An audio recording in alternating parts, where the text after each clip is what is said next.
नमस्कार, मी रेश्मा मोरे. पुस्तक वाचणं हा नुसता छंद नाही, तर आपल्या जगण्याचा महत्वाचा भाग आहे. आपण नेहमीच वेगवेगळ्या लेखकांनी लिहिलेल्या विविध विषयांवरील पुस्तकांच्या शोधात असतो. सततच्या वाचनाने समृद्ध होत जातो.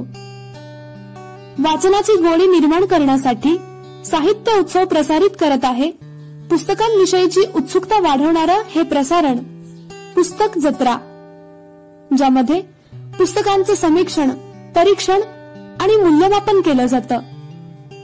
तर ऐकूयात साहित्य उत्सवचं हे विशेष प्रसारण पुस्तक जत्रा. साहित्य उत्सवच्या सर्व साहित्यप्रेमींना हरीश मुन्नेचा सस्नेह नमस्कार. मित्रहो, पुस्तक जत्रा या आपल्या कार्यक्रमासाठी मी आणखी एक नवीन पुस्तक आपल्या भेटीसाठी आणलेलं आहे. पुस्तकाचं शीर्षक आहे अंधाराच्या पारंब्या. लेखक जयवंत दळवी. जयवंत दळवी यांचं उत्तुंग असं व्यक्तिमत्व आणि विपुल असं लेखन आहे. जयवंत दळवींची पुस्तकं वाचली नाहीत असं किंवा आमच्या पिढीत तरी असं कोणी असेल असं मला वाटत नाही. समाजाचं भान ठेवून समाजात असणाऱ्या अनिष्ट रूढी परंपरा, तिथे घडणाऱ्या घटना, त्याचे परिणाम आणि यात होणारं शोषण या सर्व घटनांवर प्रकाश टाकणारे यांचं लेखन आहे. यातूनच समाज शिक्षण देण्याचा त्यांचा उद्देश सफल झाला असं म्हणता येईल. बरीचशी पुस्तकं ज्याच्यावर चित्रपट निघाली आहेत, काहीचं नाटकात रूपांतर करण्यात आलेलं आहे. असे जयवंत दळवी यांचं हे पुस्तक अंधाराच्या पारंब्या. 100 वर्षांपूर्वी विशेषतः ब्राह्मण समाज जो रूढीच्या जात्याखाली भरडला जात होता आणि एवढं असताना सुद्धा ती आपली परंपरा आहे असं मानणारा हा समाज आणि या अशा पद्धतीच्या अनेक अनिष्ट रूढींना पायबंद घालण्याऐवजी त्याच चाकोरीत किंवा त्याच चाकोरीला चिपकून राहणारा इतर समाज याची कशी परवड होते, रूढीवादी समाज आणि सुधारणावादी यांच्यातील संघर्ष या पुस्तकामधून आपल्याला वाचायला मिळेल. हे पुस्तक विशेषतः विधवा स्त्रियांवरती चित्रित असून यामध्ये समाजातील काही मंडळी आपल्या विचारांनी कशी भरकटलेली असतात आणि सुधारणेच्या ओघात काही मंडळी कशी पुढे गेलेली असते आणि त्याच्यामध्ये असणारी माणसं कशी उमलतात, फुलतात, त्याची उदाहरणं यात देण्यात आलेली आहेत. खूप छान छोटंसं कथानक आहे, पण प्रत्येकाच्या भावनांना स्पर्श करून जाईल. यातून नक्कीच काहीतरी शिकण्यासारखं आहे. आपल्या समाजाला जे भोगावं लागलं हजारो वर्ष, त्यातून त्याला बाहेर पडण्यासाठी मार्ग आहेत की नाही हेही शोधण्याची गरज त्या काळात लोकांना नक्कीच वाटली असेल. पण बोलणार कोण? जयवंत दळवींनी अशा प्रकारची पुस्तकं लिहून त्याला वाचा फोडण्याचा प्रयत्न मात्र नक्कीच केलेला आहे.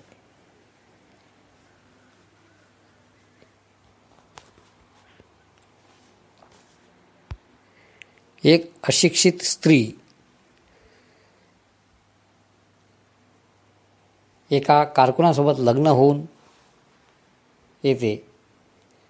तिचा एका सुशिक्षित माणसाशी संबंध येतो, एक शेजारी म्हणून. त्यातून तिचं व्यक्तिमत्व कसं फुलत जातं, ती कशी खुलत जाते, याचं उत्तम चित्रण या पुस्तकातून आलेलं आहे.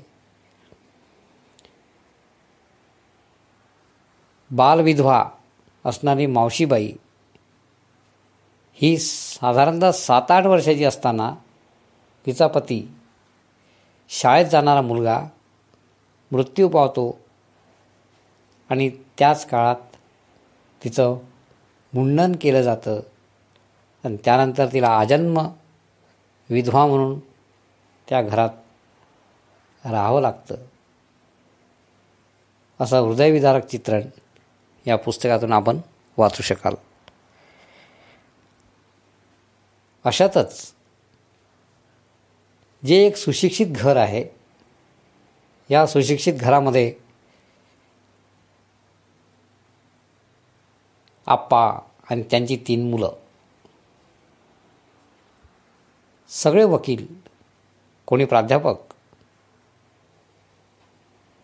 पण घराला ग्रहण लागलेलं. आप्पा डिप्रेशनमध्ये असतानाच घर सोडून पळून जातात. बॅरिस्टर तेवढा स्वतःला सावरतो, पण त्याचे 2 भाऊ ते सुद्धा डिप्रेशनमध्ये. त्यांच्या घरी असणारी मावशीबाई, जिच्याबद्दल मी आधी बोललो आहे की 7.5-8 वर्षाची असताना ती बालविधवा झाली. आप्पांनी तिला आणलं आणि ती आजही अंधारातच जगते. बॅरिस्टरांना ती आवडत नाही.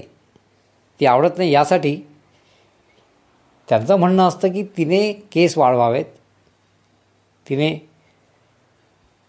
छान खुल्या वातावरणात राहावं, ह्या भरकटलेल्या विचारांपासून तिने दूर जावं. पण ती तिथून दूर जायला तयार नाही. आणि ती दूर जायला तयार नाही याचं कारण तिला भीती वाटते ती समाजाची. कोणाशी बोललं तरी वाईट, कोणाशी हसलं तरी वाईट. म्हणजे समाज तसाही स्त्रियांना त्या काळात सुखानं जगू देत नव्हता, हे यावरून लक्षात येतं. एक काळ असा येतो की जेव्हा बॅरिस्टरांना आपली चूक कळते की आपण मावशीबाईंना गृहीत धरतो, तिला सांगतो, पण तिच्याशी आपण प्रेमाने वागत नसल्यामुळे तिला आपली भीती वाटत असावी. आणि शेवटी बॅरिस्टर तिला माफी मागतात तिची आणि तिला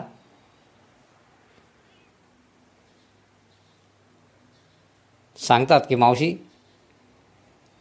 आता तरी तुम्ही बाहेर या. ही मावशी सगळ्यांचीच काळजी करते, सगळंच करते घरातलं, पण तरीही तिच्या नशिबी जीणं ते विधवेचंच. आज ती 50 वर्षाची आहे. राधा अक्का ही एका छोट्या खेडेगावातील मुलगी, अनाथ मुलगी असल्यासारखी. आई नसल्यामुळे वडिलांनी तिला मामांकडे ठेवलं. मामांच्या घरी लग्न झालं. भाऊराव, या भाऊरावचा बाप रंगेल, त्याला बायांचा मोठा नाद. आणि अशातच स्वतःचं घर गहाण ठेवलं की स्वतःचं घर भाड्याने दिलं पोस्ट मास्तरांना आणि मुलाला सोडून पळून गेला तमाशा करायसाठी. मुलगा तिथून पळून येतो, एक कारकून म्हणून नोकरी करतो आणि नंतर त्याचं लग्न या राधा अक्काशी झालेलं आहे. भाऊराव नाव आहे त्याचं. आणि आता ते बॅरिस्टरांच्या बंगल्यावर राहतात,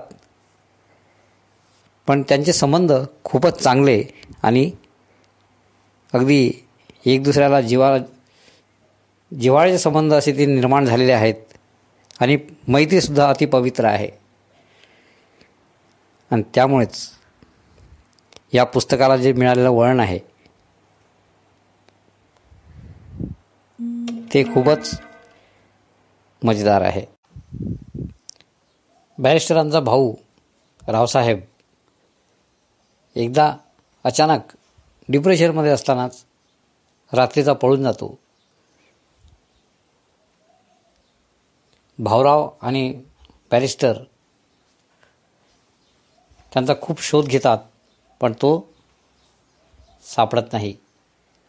आप्पा म्हणजेच बॅरिस्टरांचे वडील हे सुद्धा यापूर्वी असेच डिप्रेशनमध्ये असतानाच पळून गेलेले आहेत. आता हा दुसरा.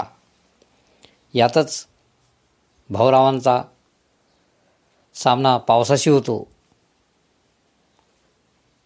त्या पावसातच ते सापडतात. त्यांना ताप येतो आणि त्या तापामध्येच त्यांचा मृत्यू.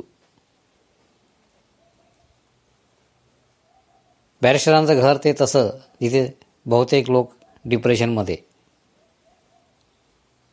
मावशीबाई त्या बालविधवा. जीवाभावाचा सखा मित्र त्याचा मृत्यू झाला. आता राधेचं करायचं काय? बॅरिस्टर तिला वेगवेगळ्या पद्धतीने तिने सुखानं जगावं, तिने लग्न करावं, तिने सुखी राहावं, तिने केस वाढवावेत यासाठी अतोनात प्रयत्न करतात. बॅरिस्टरांचं बोलणं वागणं राधेला आवडतं. त्यांच्या स्वच्छंदी आणि स्वच्छ मनोवृत्तीमुळे त्यांची छाप राधेच्या मनावर आहेच. शेवटी बॅरिस्टर तिला सांगतात की तुझ्याशी कोणी लग्न नाही केलं तरी मी लग्न करीन, पण तू हसत खेळत राहा. या रूढीतून बाहेर ये, या परंपरांमधून बाहेर ये, यात अडकून पडू नकोस, मुलाला मोठं कर. त्या बाबूचाही लळा आता बॅरिस्टरांना लागलेला आहे, पण नियतीचा खेळ काय? बॅरिस्टर खंगले. त्यांनाही टीबीने ग्रासलं.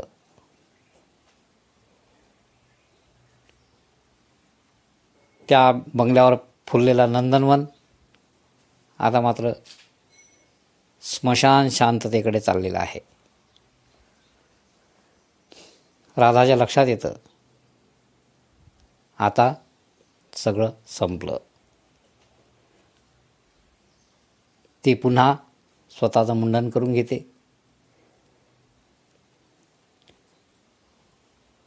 आणि हे पुस्तक इथे एका वेगळ्या अशा स्वप्नासह समाप्त होतं. ते स्वप्न मोठं विचित्र. बहुधा हे स्वप्न दोघांनाही पडलं असावं. त्यामध्ये राधा